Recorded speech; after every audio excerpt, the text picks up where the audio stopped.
हूं कि उन्होंने राजस्थान की जनता के सपनों को साकार करने के लिए हरित राजस्थान एवं विकसित राजस्थान के संकल्प की सिद्धि की तस्वीर 2025-26 के बजट में प्रस्तुत की है। ये बजट राजस्थान के सर्वांगीण समावेशी एवं सतत विकास के लक्ष्य को प्राप्त करने का संकल्प है। ये समावेशी बजट जन कल्याणकारी एवं सर्व जनहिताय वाला बजट है, जो कि राजस्थान के चहुमुखी विकास में मील का पत्थर साबित होगा। ये बजट राज्य की आर्थिक प्रगति का मार्ग प्रशस्त करने के साथ ही समाज के प्रत्येक वर्ग की आकांक्षाओं को पूरा करने वाला बजट है। राज्य में विगत कांग्रेस सरकार भ्रष्टाचार, परिवारवाद और तुष्टीकरण के आधार पर कार्य कर रही थी।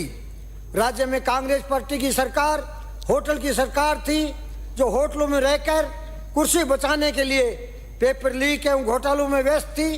प्रदेश की जनता ने कांग्रेस की होटल की सरकार को निकाल कर सत्ता से बाहर करते हुए भारतीय जनता पार्टी की डबल इंजन की सरकार को चुना है। माननीय सभापति महोदय, पिछले वर्ष भाजपा की सरकार ने प्रदेश की जनता की उम्मीदों और आकांक्षाओं को फलीभूत करने के लिए जब विगत बजट इस सदन में प्रस्तुत किया था, तब विपक्ष ने आरोप लगाया था ये कागजी बजट है जिसे जमीन पर नहीं उतारा जा सकता है। हाँ, विपक्ष होने के नाते उनका ये कहना सही भी है, क्योंकि उनके लिए एक परिवार ही पार्टी है और पार्टी ही परिवार है। इन्होंने एक परिवार के विकास को ही राष्ट्र का विकास मान लिया और विकास को ही राष्ट्र और परिवार के विकास को ही राष्ट्र का विकास मान लिया है। किंतु राजस्थान में जब से भारतीय जनता पार्टी की सरकार बनी है, तब से लेकर माननीय मुख्यमंत्री महोदय ने भाजपा के घोषणा पत्र में किए गए वादों को पूरा करने के लिए विगत और इस वर्ष बजट में जनता के कल्याण के लिए अनेक सौगातें दी है। महोदय, सर्वप्रथम मैं मुख्यमंत्री महोदय व उप मुख्यमंत्री सम्माननीय देवा कुमारी जी को आभार व्यक्त करना चाहूँगा कि झुंझुनू, जो कि जयपुर और दिल्ली का प्रवेश द्वार है, LC 265 पर वर्षों से एक आरओबी ब्रिज का कार्य अधूरा पड़ा था, तो आज इस बजट में हमें यह सौगात दी है, जो झुंझुनू के लिए एक नई सौगात है और बहुत महत्वपूर्ण कार्य बजट में दिया है हमें। शेखावाटी, जो वीरों की भूमि है, और झुंझुनू पूरे देश में मातृभूमि के लिए त्याग और बलिदान देने में सिरमौर है, उनका सम्मान करते हुए राज्य सरकार ने अग्निवीरों को राज्य के विभिन्न भागों की नौकरियों में आरक्षण प्रदान किया है। सैनिक पुत्र होने के नाते मैं राज्य सरकार को इस कदम के लिए साधुवाद देता हूं एवं आभार प्रकट करता हूं। इसके साथ ही बुजुर्गों को सामाजिक सुरक्षा प्रदान करते हुए पेंशन में वृद्धि करना और उनका स्वास्थ्य का ख्याल रखने के लिए 70 वर्ष से अधिक आयु के बुजुर्गों के लिए घर तक दवा पहुंचाने की व्यवस्था करके मुख्यमंत्री महोदय आपने उनका ढेर सारा आशीर्वाद प्राप्त किया है। राज्य सरकार ने युवाओं की भावना को समझते हुए आगामी 1 वर्ष में 1 लाख सरकारी क्षेत्र व 1,50,000 निजी क्षेत्र में नौकरियां दिए जाने का प्रावधान निश्चित रूप से उनके सपनों को पंख लगाने के समान है। राज्य की सरकार ने बेरोजगार युवाओं के भविष्य को सुनहरा बनाने के लिए राजस्थान रोजगार नीति 2025 की घोषणा करके शिक्षित एवं विकसित राजस्थान की नींव रखने का कार्य किया है।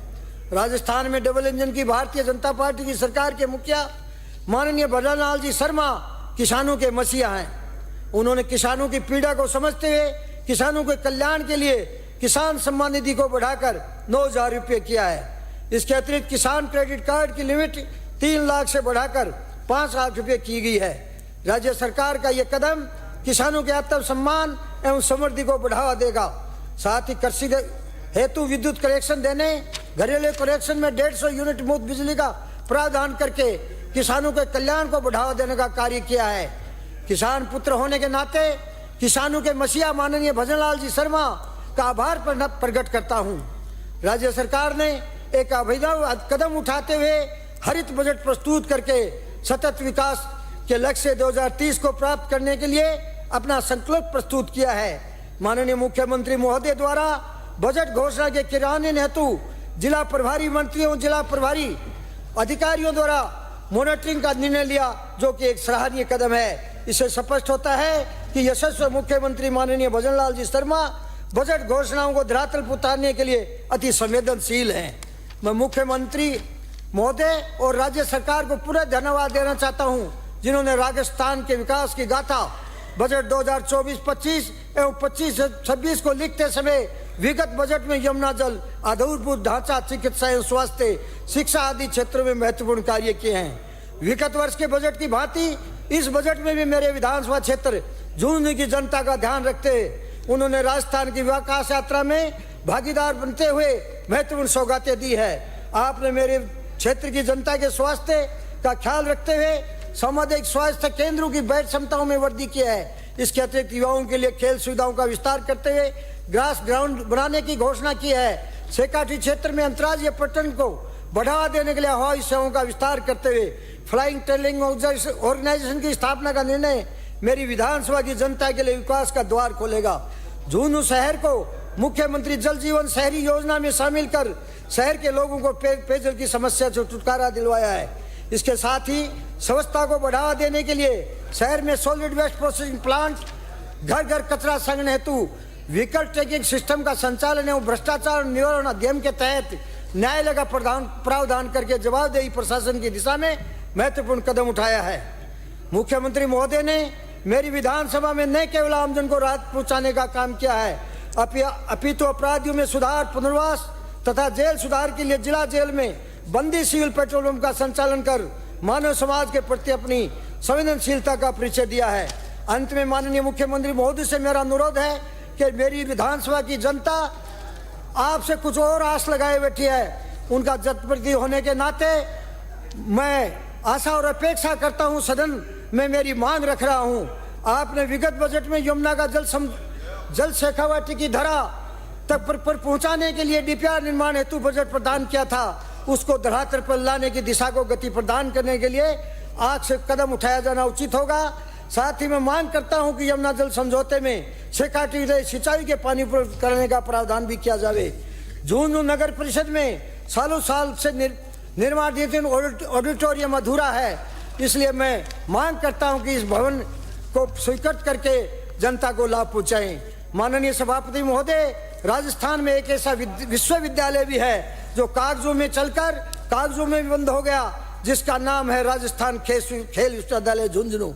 इसके लिए 50.58 हेक्टेयर जमीन अर्थात 500 बीघा जमीन विगत कांग्रेस काफी समय से आवंटित है दोरासर गांव में। सरकार ने इस खेल विश्वविद्यालय के साथ खेला करते इसका नाम बदलकर राजस्थान राज्य क्रीड़ा संस्थान कर जोधपुर में स्थापित कर दिया। अतः जनभावनाओं को ध्यान में रखते हुए झुंझुनू में खेल विश्वविद्यालय खोले जाने की आशा करता हूं। झुंझुनू चूंकि सेना, सैनिक और शहादत की धरती है, इसलिए मैं बालिका सैनिक विद्यालय खोलने की भी मांग करता हूं। इसके अतिरिक्त अधूरे पड़े शौर्य उद्यान का कार्य पूर्ण करने हेतु बजट स्वीकृति करना, चंदाना में उप तहसील कार्यालय खोले जाने तथा बगड़ में ट्रामा हॉस्पिटल व बगड़ बाईपास के निर्माण की मांग करता हूं। झुंझुनू में नगर परिषद क्षेत्र में आधुनिक तरीके से ड्रोन से सर्वे कराकर पानी निकासी की समस्या से निजात दिलाने के लिए एक मजबूत ड्रेनेज सिस्टम विकसित करने के लिए मैं बजट में मांग करता हूं।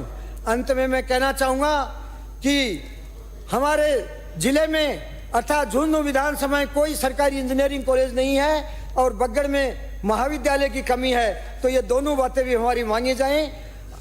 बजट 2025-26 समाज के प्रत्येक वर्ग, युवा, बेरोजगार, जवान, किसान, महिलाओं, बुजुर्गों, दलितों एवं पिछड़े वर्गों के कल्याण का वाहक बनेगा।